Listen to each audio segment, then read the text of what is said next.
ओम नमः श्रंडिकाय नमः। जय माता दी। नमस्कार। आप सभी का मेरे चैनल में हार्दिक अभिनंदन है, स्वागत है। आइए सुनते हैं चैत नवरात्रि पे दुर्गा सप्तशती पाठ का पहला अध्याय। महर्षि ऋषि का राजा सुरथ और समाधि को देवी की महिमा बताना। महर्षि मार्कंडेय बोले, सूर्य के पुत्र स्वानी की उत्पत्ति की कथा विस्तार पूर्वक कहता हूँ, सुनो। स्वार्णिन महामाया की कृपा से जिस प्रकार मनवर के स्वामी हुए उसका भी हाल सुनो। सबसे पहले सवारोचिस नामक राज्य था। वह प्रजा को अपने पुत्र के समान मानते थे, तो भी कोलाविंध्वसी राजा उनके शत्रु बन गए। दुष्टों को दंड देने वाले राजा सुरथ की उनके साथ लड़ाई हुई। कोलाविंध्वसियों के संख्या में कम होने पर राजा भी सुरथ युद्ध में उनसे हार गए। तब वह अपने नगर में आ गए। केवल अपने देश का राज्य ही उनके पास रह गया और उस देश के राजा होकर राज्य करने लगे, किंतु उनके शत्रुओं ने वहां उन पर आक्रमण किया। राजा को बलहीन देखकर उसके दुष्ट मंत्रियों ने राजा की सेना और खजाना अपने अधिकार में सफल कर लिया। राजा सुरथ अपने राज्याधिकार को हार कर शिकार खेलने के बहाने घोड़े पर सवार होकर वहां से एक भयंकर वन की ओर चले गए। उस वन में उन्होंने महर्षि मेघा का आश्रम देखा। वहां मेघा महर्षि अपने शिष्यों के साथ मुनियों से सुशोभित बैठे हुए थे और वहां कितने भी हिंसक जीव परम शांति भाव से रहते थे। राजा सुरथ ने महर्षि मेघा को प्रणाम किया और महर्षि ने भी उनका उचित सत्कार किया। राजा सुरथ महर्षि के आश्रम में कुछ समय तक ठहरे। अपने नगर की ममता के आकर्षण से राजा अपने मन में सोचने लगे, पूर्व काल में मेरे पूर्वजों ने जिस प्रकार पालन किया था वह आज मेरे हाथ से निकल गया और मेरे दुष्ट एवं दुराचारात्मक मंत्री मेरे नगर की अवधर्म से रक्षा कर रहे होंगे या नहीं। मेरा प्रधान हाथी, जो कि सदा मद की वर्षा करने वाला और शूरवीर था, मेरे वैरियों के वश में होकर न जाने क्या दुख भोग रहा होगा। मेरे आज्ञाकारी नौकर, जो मेरी कृपा से धन और भोजन पाने से सदैव सुखी रहते थे और मेरे पीछे पीछे चलते थे, वह अब निश्चय ही दुष्ट राजाओं का अनुसरण करते होंगे तथा मेरे दुष्ट एवं दुरात्मा मंत्रियों द्वारा व्यर्थ ही धन को व्यय करने से वंचित संचय किया होगा। मेरा खजाना एक दिन अवश्य खाली हो जाएगा। इस प्रकार की बहुत सी बातें सोचता हुआ राजा निरंतर दुखी रहने लगा। एक दिन राजा सुरथ ने महर्षि मेघा के आश्रम के निकट एवं वैश्य को राजा देखा तो उसने पूछा, भाई तुम कौन हो? यहाँ तुम्हारे आने का क्या कारण है और तुम मुझे शोकग्रस्त अनमने से दिखाई देते हो, इसका क्या कारण है? राजा के यह नर्म वचन सुन वैश्य ने महाराज सुरथ को प्रणाम करके कहा। वैश्य बोला, राजन मेरा नाम समाधि है। मैं धनियों के कुल में उत्पन्न एक वैश्य हूँ। मेरे दुष्ट स्त्री पुत्रिका नो लोभ में मेरा सब धन छीन लिया और मुझसे घर से निकाल दिया। मैं इस तरह दुखी होकर इस वन में चला आया हूँ और यहाँ रहता हूँ। मैं इस बात को नहीं जानता कि अब मेरा इस समय में सब कुशल है या नहीं। यहाँ मैं अपना परिवार का आचरण संबंधी कोई समाचार भी नहीं पा सकता कि वह घर में इस समय कुशल पूर्वक है या नहीं। मैं अपने पुत्रों के संबंध में यह भी नहीं जानता कि सदाचारी और दुराचार में फंसे हुए हैं। राजा बोले, जिस धन के लोभी स्त्री पुत्रों ने तुम्हें घर से निकाल दिया, फिर भी तुम्हारा चित्त उनके क्यों प्रेम करता है? वैश्य ने कहा, मेरे विषय में आपका ऐसा कहना ठीक है, किंतु मेरा मन इतना कठोर नहीं है। यद्यपि उन्होंने धन के लोभ में पड़कर पितृ स्नेह को त्याग कर मुझे घर से निकाल दिया है, तब भी मेरे मन में उनके लिए कठोरता नहीं आई है। महामते, मेरा मन फिर भी उनमें क्यों फंसा रहा, इस बात को जानना चाहता हूँ। नहीं जान रहा हूँ। मेरा चित्त उनके लिए दुखी है। मैं उनके लिए लंबी लंबी सांसें ले रहा हूँ।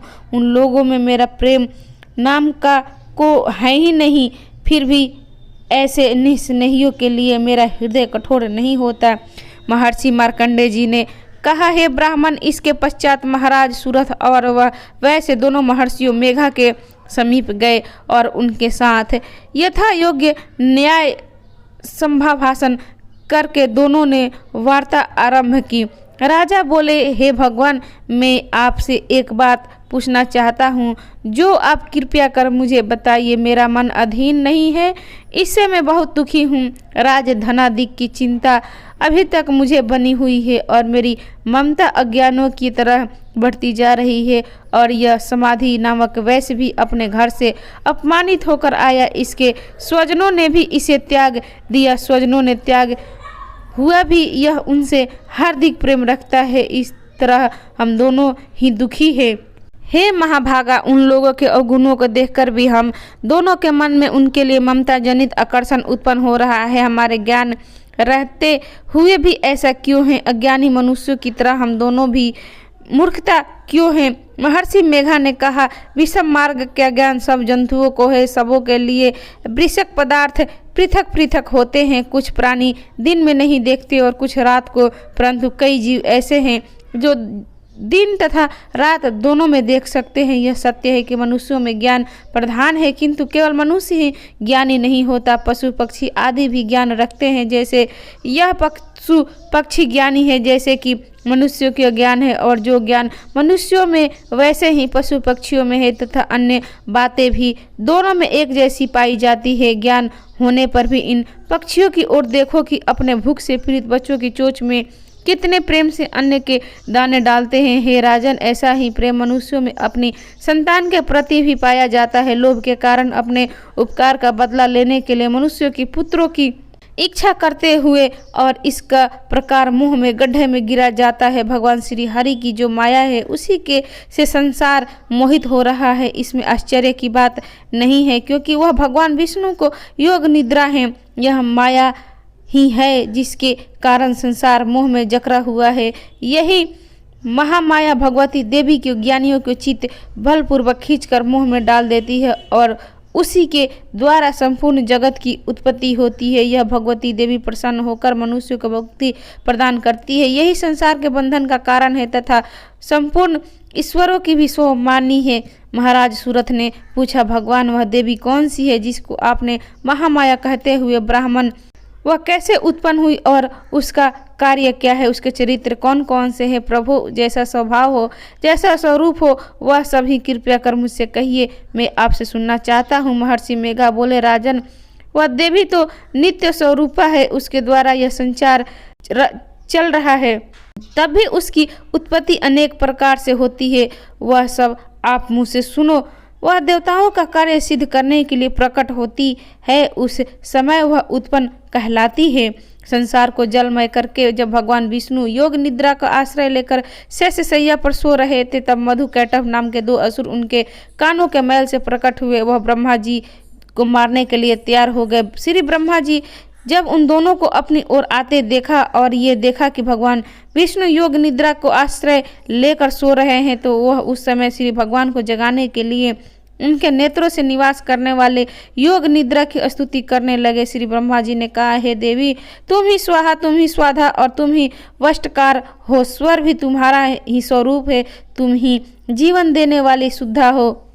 नित्य अक्षर पर्णव में आकर उकार मकार इन तीनों में माताओं के रूप में तुम ही स्थित हो। इनके अतिरिक्त जो बिंद पथ अर्धमाता है, जिसका भी विशेष रूप से उच्चारण नहीं किया जाता, हे देवी, वह तुम ही हो। हे देवी, संध्या, सवित्री तथा परजननी तुम ही हो। तुम इस विश्व को धारण करने वाली हो। तुमने ही इस जगत की रचना की है और तुम ही इस जगत का पालन करने वाली हो। तुम ही कल्प के अंत में सबको भक्षण करने वाली हो। हे देवी, जगत की उत्पत्ति के समय तुम सृष्टि रूपा होती हो, पालन काल में स्थित रूपा हो और कल्प के अंत में संहार रूप संहार धारण कर लेती हो। तुम ही महाविद्या, महामाया, महामेघा, महारात्रि, मोहरात्रि हो। इसी ईश्वरीय बोध स्वरूपा बुद्धि भी तुम ही हो। लज्जा, पुष्टि, तुष्टि, शांति और क्षमा भी तुम ही हो। तुम खड़ग धारिणी, मूल धारिणी, घोर रूपा तथा गदा, चक्र, शंख और धनुष को धारण करने वाली हो। बाण, भुसुंडी और परभिग, यह भी तुम्हारे अस्त्र है। तुम सौम्य और समत्वर हो।